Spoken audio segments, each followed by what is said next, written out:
욥이 신앙 때문에 고난을 당하는데 욥의 입장에서 보면 그것은 정말 까닭없는 고난이었어요.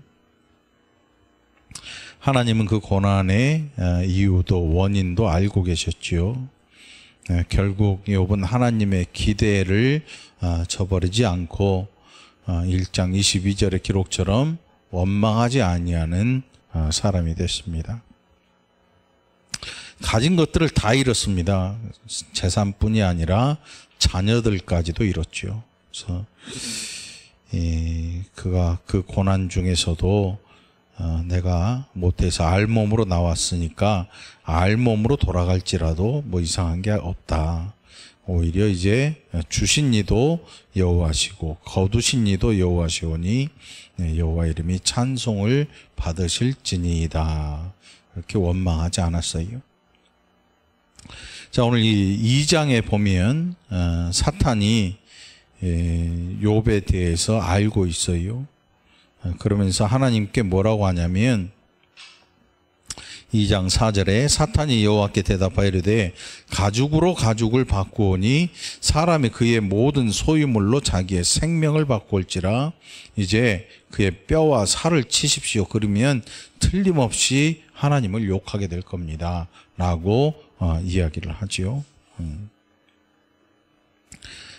그때 하나님께서 6절에 여호와께서 사탄에게 이르시되 내가 그를 내 손에 맡기노라 다만 그의 생명은 해하지 말지니라. 그러니까 우리 모든 인생들이 사실은 이 모든 인생들이 어려움에 직면할 수 있는 가능성은 얼마든지 있는 거죠. 하나님께서 욥을 이렇게 사탄에게 맡기신 이유는 욥을 믿었기 때문에 하나님께서 욥이 하나님을 믿듯이 하나님이 욥의 그 믿음에 대해 의심치 않았어요. 왜냐하면 그 욥의 믿음이 조건으로 말미암아 생긴 게 아니었기 때문에 그래서 하나님께서 욥의 믿음을 신뢰하시고 그가 어떤 고난을 당하더라도 하나님을 원망하는 자가 되지 않을 거라는 사실을 하나님께서 인정해 주신 믿음이었거든요. 그래서 우리 인생이 물질 다 사라져 버렸지요. 자녀들 다 죽었지요. 이제 자기 건강까지도 다 잃어버렸어요. 그럼 다 잃은 거잖아요. 뭐 아무것도 없는 거죠, 이 세상에서. 부인은 그냥 야, 너 하나님 원망하고 확 죽어버려라 이렇게 하지요. 이제는 건강까지도 다 상실해버려서 오죽하면 제 가운데 앉아서 질그릇 조각 가져다가 몸을 긁고 있었어요. 2장 8절에 보면. 그러니까 그 고통이 어땠을지 능히 짐작이 가요.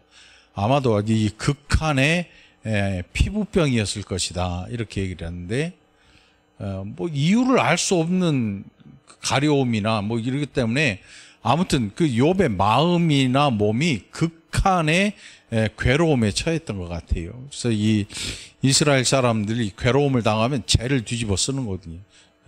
굵은 옷을 입고 굵은 배로 짠 거. 그러니까 피부가 거칠거칠 괴롭잖아요. 그러니까 자기의 괴로움을 그렇게 표현했을 텐데 아무튼 이 재 가운데 앉아서 질그릇 조각으로 자기 몸을 긁고 있을 정도니까 그 몸에 찾아온 질병이 아마 극한의 고통을 주었던 것 같아요. 그래서 욥이 그렇게 고난을 당하고 있을 때 아내가 하나님을 욕하고 죽어라 이렇게 얘기해요. 그 부인이 남편한테 그 정도 할 정도면 이 부인도 그 장면을 보는 것이 괴로웠을 거라고. 얼마나 힘들고 어려웠을지. 그냥 뭐 무슨 심청전에 나오는 뺑덕어미가 아니잖아요. 욥의 부인이. 욥을 향해서 그렇게 보고 있을 때 자기도 괴로운 거지요. 자기도 그 장면을 보고 있기가 너무도 어렵게 힘드니까 그냥 이 하나님을 욕하고 죽어라. 우리에게 무엇 소망이 있느냐 이렇게 욥을 향해서 얘기를 하고 그래도 욥이 범죄치 않았다. 2장 10절에도 그게 또 나와요. 첫 번째는 물질과 자녀들이 다 사라졌을 때, 두 번째는 자기의 건강이나 뭐 모든 것들이 사라지고 주변 사람들조차 혀를 찰 정도로, 그래서 요 보는 자체를 부담스러워할 정도로, 우리가 이 굉장히 큰 고난을 당하게 되면 그 고난 당하는 사람 만나는 자체를 꺼려해요. 왜? 엄청난 부담과 스트레스가 오거든요. 왜? 그 고난을 내가 지켜보고 그것에 대해서 위로조차도 안 나올 때 그 엄청난 고난인 거죠. 우리 인생이 이런 처지에 누구라도 빠질 수 있어요. 왜? 그래서 욥기가 우리에게 필요한 거거든요. 욥이라는 하나님 앞에서 의인으로 살았던 이 사람이 이 모든 것을 잃어버리는 고난에 처한 이것으로 볼 때 우리 역시도 이런 고난에 누구든지 처할 수 있고 악한 일을 만날 수 있다는 사실이에요. 그래서 우리가 하나님을 원망하지 않는 사람이 돼야 되는 거지요. 누구라도 당할 수 있어요. 그래서 누구라도 고난을 당할 수 있는 이 사실을 우리가 알 때 우리가 하나님 앞에 겸손해지고 사람 앞에서 겸손해질 수가 있는 거예요. 그러니까 혹시라도 우리 주변에 이렇게 고난당하는 사람이 있다면 우리가 입술로 그 사람을 어떻게 생각하는 이런 것들을 밖으로 내뱉을 필요가 없어요. 왜? 누구라도 당할 수 있거든요. 그게 남의 일이라고 생각하면 안 되거든요. 내 일이 될 수도 있고, 그렇기 때문에 우리가 입술로 죄를 범치 않는다는 것은 누군가를 정죄하지도 않아야 되고 하나님 앞에 입술로 하나님을 원망하는 그런 범죄도 하지 말아야겠죠. 자, 이제 3절로 들어가면 사람이 이렇게 고난을 당하고 났을 때 욥의 이 3장에 나오는 내용들을 보면요, 엄청난 후회를 하고 있어요. 나 도대체 왜 태어났을까? 내가 태어난 그 날이 저주의 날이 아니었느냐. 욥이 지금 자신에 대해서 계속 그렇게 얘기해요. 그래서 생각해 볼수록 자기의 태어난 것, 자기가 엄마 뱃속에서 나온 것, 이 날들이 너무나 저주스럽고 너무나 기가 막힌 거지요. 내가 왜 달이나 태양을, 별을 보게 되었는고. 그런데 여러분, 이 한 가지 우리가 생각해 보면 우리 모든 인생들은 지나간 것은 돌이킬 수가 없어요. 아마도 욥의 이 3장의 내용을 쭉 묵상해 보면 우리 인생 자체가 얼마나 연약한 존재인지를 금방 알 수가 있어요. 단 1초도 뒤로 돌릴 수가 없어. 타임머신 어쩌고 하는데 그거 웃기는 소리고, 단 1초라도 여러분 뒤로 돌릴 수 있는 사람 있나요? 없어요. 어느 누구도 이 시간이라고 하는 이 피조된 이것의 속에서 벗어날 수 있는 사람도 없어요. 아마도 하나님께서 이 모든 피조물과 창조주 사이에 구별을 짓는 방법이 시간이 아니었을까. 시간 안에 들어온 모든 것들은 유한하거든요. 하나님 외에는 유한한 존재들인 거죠. 그래서 우리가 이 욥의 원망을 이거 불신앙의 원망이 아니냐 이렇게 생각할 필요가 없어요. 누구라도 고난을 당하면 이런 원망들이 쏟아져 나오게 돼 있는 거예요. 그런데 중요한 것은 원망을 할 땐 하더라도 원망으로 자기의 인생의 끝을 봐버리면 안 되는 거지요. 그러니까 이렇게 고난을 당하면 사람들이 어떻게 되냐면 거의 폐인이 돼, 폐인이. 술로 막 엉뚱한 일로 자기를 혹사시키고 마모시켜버리는 거죠. 자기 인생을. 어떤 사람은 자살하기도 하고 술로 자기 몸을 다 망가뜨리기도 하고 정신적으로 거의 폐허가 돼버리기도 하고, 우리 인생이 이렇게 연약한 인생인 거죠. 그런데 욥의 이 고백 내용들을 쭉 훑어보면 시간을 돌이킬 수 없는 연약한 인생에 관한 이야기로 가득 차인 걸 볼 수 있어요.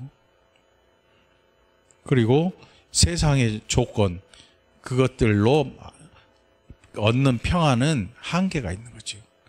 그게 26절 마지막 절에 보면 나에게는 평온도 없고 안일도 없고 휴식도 없고 다만 불안만이 있다. 이게 어디서 오냐면 조건 때문에 오는 거잖아요. 자녀 잃고 재물 다 잃고 자기 건강을 다 잃어버렸고 더 이상 이 땅에서 잃어버릴 수 있는 건 이제 목숨 하나 남았는데 그 생명은 하나님이 허락지 않으셨어요. 결국 생명의 주권자가 하나님이실 뿐만 아니라 여태껏 그런 것들 때문에 누렸던 평안이나 이런 것들이 지금 욥에게서 다 떠나가 버린 거예요. 그런데 이게 안 떠나가는 방법이 뭐냐? 결국 하나님 안에 머물러 있는 자에게 그 평안을 주시는 거예요. 나중에 보면 욥에게 이 모든 것들을 하나님께서 다 더해 주시는 거죠. 그러니까 우리가 조건, 세상에서 사는 조건으로 인해서 행복하는 것은 영원한 행복이 아닌 거죠. 건강도 마찬가지고 자녀도 마찬가지고 어느 누구라도 영원한 것을 가지고자 하는 그 시도는 형편없는 이 시도가 되겠죠. 진짜 영원한 것은 하나님 안에 존재하는 거죠. 그래서 우리가 하나님 안에서 이것을 찾는 것이야말로 얼마나 귀한 일인가, 또 그것을 위해서 얼마나 우리가 힘써서 살아가야 하는가를 우리에게 알려주고 있습니다. 오늘 욥의 이 뭐라 그럴까, 이 원망이나 뭐 저주, 이 3장의 내용이, 그 제목이 욥이 자기 생일을 저주했다고 기록을 하고 있잖아요.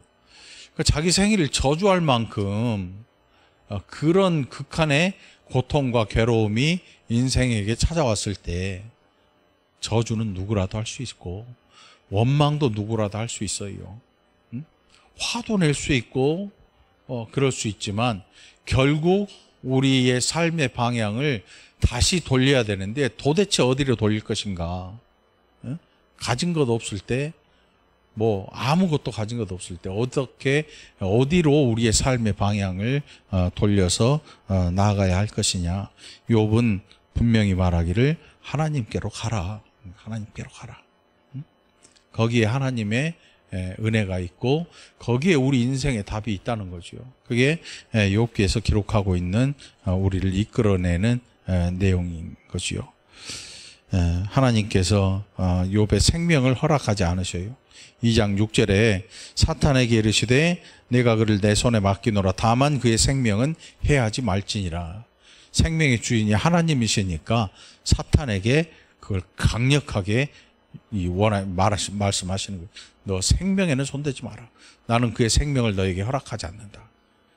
하나님께서 그의 사랑하는 자녀들의 생명을 귀히 여기셔요. 물론 이제 욥과 같은 고난을 당하는 사람도 있지만 하나님이 이제는 사탄에게 허락하신 것처럼 이런 극한의 고난을 당하도록 놔두지 아니하셔요. 왜? 성령께서 계시잖아요.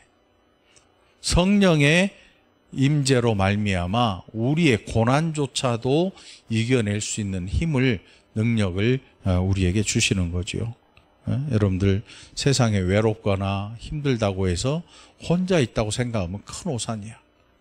오산엔 문고사님이 살았던 데지.